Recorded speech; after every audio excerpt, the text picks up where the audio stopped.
ഇന്ന് എന്തൊക്കെയാണ് കഴിച്ചതെന്നാണ് കാണിക്കുന്നത്. രാവിലെ തന്നെ ഈ ഒരു ഗ്ലാസ് കട്ടൻ കാപ്പി കുടിച്ചതുകൊണ്ടാണ് അടുക്കളയിലെ പണികളെല്ലാം ചെയ്യുന്നത്.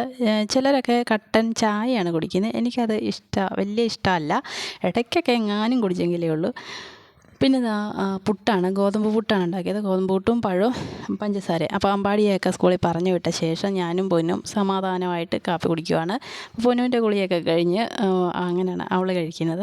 പിന്നെ ഉച്ചയ്ക്ക് ചോറും തീയലും മാങ്ങ അച്ചാറും ചള്ളാസും ഉള്ളിപ്പൂവില്ലേ അതിൻ്റെ ഒരു തോരനുമാണ്. പിന്നെ ഒരു 3 മണിയൊക്കെ ആകുമ്പം 3 മണി അല്ലെങ്കിൽ 4 മണി ഒക്കെ ആകുമ്പോൾ വീണ്ടും ഈ ഒരു കട്ടൻ കാപ്പി കുടിക്കും. പിന്നെ അതിൻ്റെ കൂടെ ഒന്നും കഴിക്കത്തൊന്നുമില്ല. ഒരു കട്ടൻ കാപ്പി മാത്രം കുടിക്കത്തേ ഉള്ളൂ. അത് കുടിച്ചില്ലെങ്കിൽ വല്ലാത്തൊരു ബുദ്ധിമുട്ടാണ്. പിന്നെ ഒരു 7 മണിയൊക്കെ ആയപ്പോൾ ഞാൻ എൻ്റെ ചായ കുടിക്കുന്നത്. പിന്നെ വീണ്ടും വൈകിട്ട് ചോറ് കഴിക്കും. അപ്പോൾ വൈകിട്ട് വീണ്ടും നമ്മൾ അതേ ഒരു ചോറ് തന്നെയാണ്. കറികളൊന്നും മാറ്റമില്ല. അതുകൊണ്ട് ഞാൻ ചോറിൻ്റെ വീഡിയോ ഒന്നും കഴിക്കാൻ നേരം എടുത്തില്ല. അപ്പോൾ ഈ ചായയൊക്കെ ഒരു ആസ്വദിച്ചിരുന്ന് കുടിക്കുകയാണ്. ഒന്നും കൂടെ കഴിച്ചില്ലെങ്കിൽ എനിക്ക് ഒരു ഗ്ലാസ് ചായ മാത്രം ഒന്ന് കുടിച്ചാൽ മതി. അപ്പം എൻ്റെ what I eat in A day ഇഷ്ടപ്പെട്ടെങ്കിൽ ഒന്ന് ലൈക്ക് ചെയ്യണേ. Thank you.